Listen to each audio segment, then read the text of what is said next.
Hello everyone, I hope all are feeling well.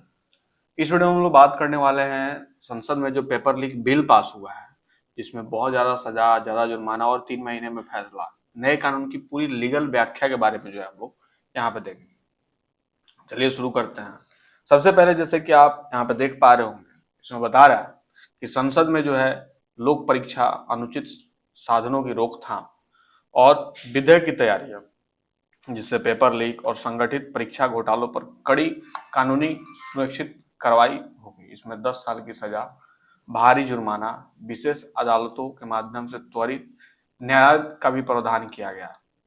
देश भर में नीट का पेपर लीक के बाद सरकार यह हर मोर्चे पर एक्टिव है। अब केंद्र सरकार पेपर लीक को रोकने से जुड़े कानून को और अधिक कठोर बनाने की तैयारी है। सरकार संसद में लोक परीक्षा अधिनियम 2024 में संशोधित संबंधित विधेयक पेश कर सकती है। प्रस्तावित प्रदाताओं और संगठित गिरोह की कानूनी जवाबदेही तय करना भी है। नए प्रस्ताव में अधिक जुर्माना, विशेष अदालतें, समयबद्ध जांच और अपील प्रक्रिया जैसी व्यवस्थाएं शामिल की गई है। नए बिल में मौजूदा कानून से क्या बदलेगा? सजा और जुर्माने का दायरा अधिक कठोर होगा। साल 2024 में लागू लोक परीक्षा अनुचित साधनों की रोकथाम अधिनियम का उद्देश्य सार्वजनिक परीक्षा में पेपर लीक, नकल और संगठित धोखाधड़ी को रोकना था। उस कानून में अधिकांश गंभीर अपराधों के लिए 3 से 10 साल की सजा और न्यूनतम जो है 1 करोड़ जुर्माने का प्रावधान था। नए संशोधन विधेयक में संगठित अपराधों के लिए दंड और अधिक कड़ा कर दिया गया। प्रस्ताव के अनुसार प्रश्न पत्र पर उत्तर कुंजी लीक कराने, परीक्षा प्रक्रिया से छेड़छाड़ करने या अपराध में मिलीभगत करने वाले को अधिकतम 10 साल तक की जेल हो सकती है।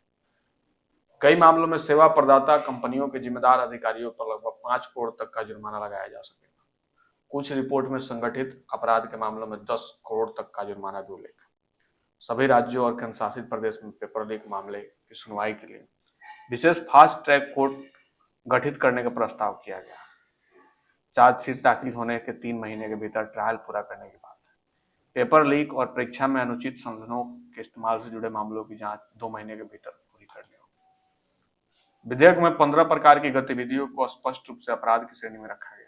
इनमें प्रश्न पत्र लीक करना, ओएमआर सीट से छेड़छाड़, फर्जी वेबसाइट बनाना, फर्जी एडमिट कार्ड जारी करना और परीक्षा प्रक्रिया में अन्य प्रकार के धोखाधड़ी शामिल है। विधेयक में परीक्षाओं के लिए नई गाइडलाइंस तय करने का भी प्रस्ताव है। इसमें परीक्षा केंद्रों का भी प्री ऑडिट, उम्मीदवारों की बायोमेट्रिक जांच, सुरक्षा व्यवस्था, सीट आवंटन, प्रश्न पत्र तैयार करना और अपलोड करने की प्रक्रिया, परीक्षा में निगरानी, परीक्षा के बाद की गतिविधि और दिव्यांग अभ्यर्थियों के लिए स्क्राइब उपलब्ध कराने जैसे प्रावधान शामिल है।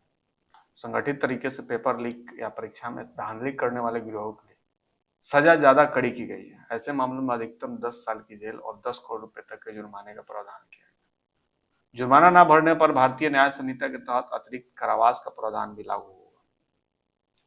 सबसे बड़ी बात, फास्ट ट्रैक अदालत और जांच लंबा इंतजार नहीं होगा। प्रस्तावित संसाधनों की सबसे महत्वपूर्ण कानूनी विशेषता है फास्ट ट्रैक जांच और विशेष अदालतों की व्यवस्था है। विधेयक में एक नया प्रावधान जुड़कर ऐसे मामलों की जांच प्राथमिकता के आधार पर कराने का प्रस्ताव है। इसके लिए विशेष फास्ट ट्रैक अदालतों का गठन किया जाएगा। सरकार का उद्देश्य है कि जांच, सुनवाई और निर्णय सामान्य आपराधिक मामलों की तुलना में कहीं अधिक तेजी से पूरी हो। रिपोर्ट के अनुसार 3 महीने के भीतर ट्रायल और फैसले की समय सीमा तय करने की दिशा में भी प्रावधान किए गए हैं। संशोधित बिल का फोकस है पेपर लीक करने वाले तक सीमित नहीं, परीक्षा आयोजित करने वाले एजेंसियों दायरे में होगा। तीसरा जो है सेवा प्रदाता और आईटी सिस्टम और परीक्षा केंद्र शामिल होगा। मिली भगत साबित होने पर अधिकारियों पर जिम्मेदारी होगी। UPSC, SSC, railway, NTA, IBPS और अन्य परीक्षाओं पर भी लागू होगा। इसका उद्देश्य है पूरी परीक्षा तंत्र को जवाबदेही सुनिश्चित करना। संशोधित बिल का फोकस किन संस्थानों और लोगों पर है? तो गौरतलब करने वाली बात यह है कि नया कानून केवल पेपर लीक करने वाले व्यक्तियों तक सीमित नहीं रहेगा। इस दायरे में परीक्षा आयोजित करने वाले एजेंसियों, सेवा प्रदाताओं, कंपनियां, परीक्षा केंद्र, आईटी सिस्टम संचालित करने वाली संस्थाएं तथा संगठित गिरोह भी आएंगे। यदि जांच में साबित होता है कि किसी कंपनी के वरिष्ठ अधिकारी या प्रबंधन की सहमति अथवा मिलीभगत से अपराध हुआ है, तो उन पर व्यक्तिगत आपराधिक दायित्व तय किया जाएगा। कानून UPSC, SSC, railway board, NTA, IPS तथा केंद्र सरकार की अन्य सार्वजनिक भर्ती परीक्षाओं, अधिसूचित परीक्षाओं पर लागू होता है। इसका उद्देश्य पूरे परीक्षा तंत्र की जवाबदेही सुनिश्चित करना है। इसके साथ ही अगर देखें तो बड़ा सवाल, क्या केवल सख्त कर देने से जो है ये हो जाएगी? अब इसमें जो है हम लोग बात करें तो दरअसल किसी भी दंड कानून की सफलता केवल कठोर सजा पर निर्भर नहीं करती, बल्कि प्रभावी जांच, डिजिटल सुरक्षा और समयबद्ध अभियोजन पर भी आधारित होती है। प्रस्तावित संशोधन इसी दिशा में आगे बढ़ता दिखाई देता है, क्योंकि इसमें जांच एजेंसी, अदालतों और परीक्षा संस्थाओं की जवाबदेही को मजबूत करने का प्रयास किया गया है।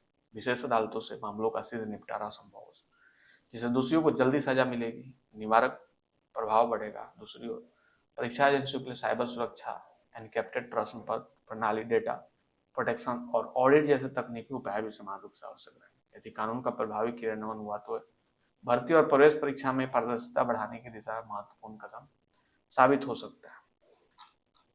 तो आई होप आपको समझ में आया होगा कि कैसे जो है सरकार जो है पेपर लीक से जुड़े बहुत सारे नियम ला रही है, और मैं भी आगे जो है इस प्रकार की घटनाएं ना होनी चाहिए। और मिलता है कोई एक और नया वीडियो लेकर, तब तक के लिए।